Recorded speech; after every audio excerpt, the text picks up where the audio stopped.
But Shivkant Sharma ji, ये जो agenda driven की बात की जा रही है, इल इन्फॉर्म्ड, मतलब ये मुझे लगता है कि जो सबसे बड़ी टिप्पणी है वो ये इल इन्फॉर्म की टिप्पणी की, जिसकी जिम्मेदारी है लोगों को इन्फॉर्म करने की, लोगों को फैक्ट देने की, लोगों को सही चीज परोसने की। अगर उसके बारे में देश के मुख्य न्यायाधीश कहते हैं इल इन्फॉर्म्ड है, तो ये तो सबसे ज्यादा और सबसे खराब टिप्पणी एक तरीके से है। आपको क्या लगता है? आपको अपने का अनम्यूट करना पड़ेगा शिवकांत जी।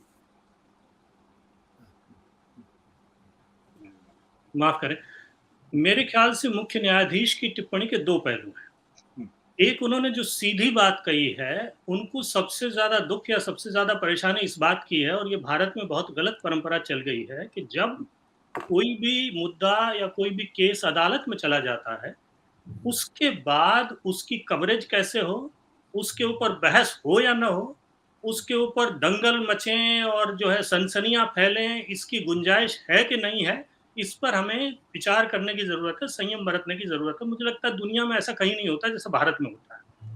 ये कोर्ट में चला गया, अब ज्ञानवापी का मामला है, ये सारा का सारा जो नूपुर वाला जो प्रकरण फैला उसके बाद, और पूरी दुनिया में थू थू हुई और ये सब हुआ, ये सब नहीं होता अगर मीडिया ने ये एक बुनियादी संयम बरता होता, जो कि यूरोप में बरता जाता है। अमेरिका की बात मैं नहीं कहूंगा, क्योंकि अमेरिका में ओजे सिम्पसन वाला केस आपको याद होगा 1994 का, और उस ओजे सिम्पसन की जिस तरह से कवरेज की गई टेलीविजन चैनल से, उसके बाद उनको लताड़ा गया, काफी मतलब उसकी आलोचना हुई, लेकिन इसके बावजूद उस केस पर काफी फर्क पड़ा।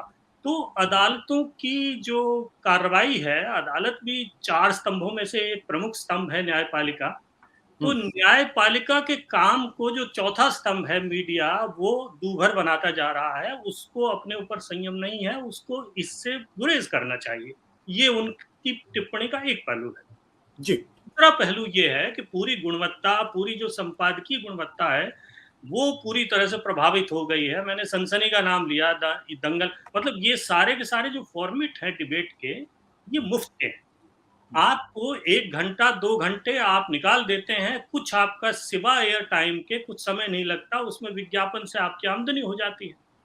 अब यही चीजें आधे घंटे की अगर आप डॉक्यूमेंट्री ढंग से बनाएंगे, आपको एक प्रोड्यूसर और पूरी टीम भेजनी पड़ेगी, और कम से कम 1 सप्ताह का टाइम देना होगा, तब वो रिसर्च करेगा, तब वो उस पर आधे घंटे का कुछ बना पाएगा।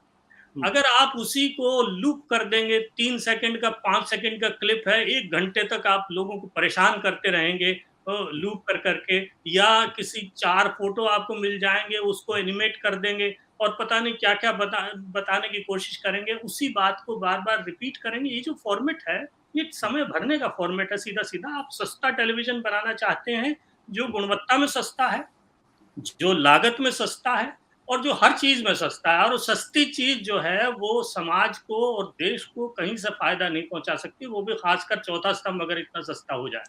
मुसीबत ये है कि दोनों जो स्तंभ हैं, ये कम से कम एक हद तक जो सरकार है और जो संसद है वो जवाबदेह है, उसको जनता हिला सकती है। लेकिन ये जो 2 स्तंभ है, जिसमें न्यायपालिका को मैं शामिल करना चाहूंगा, क्योंकि हमारे जज जो कॉलेजियम में जिस तरह से उनकी नियुक्ति होती है, उनकी जवाबदेही भी ना के बराबर है।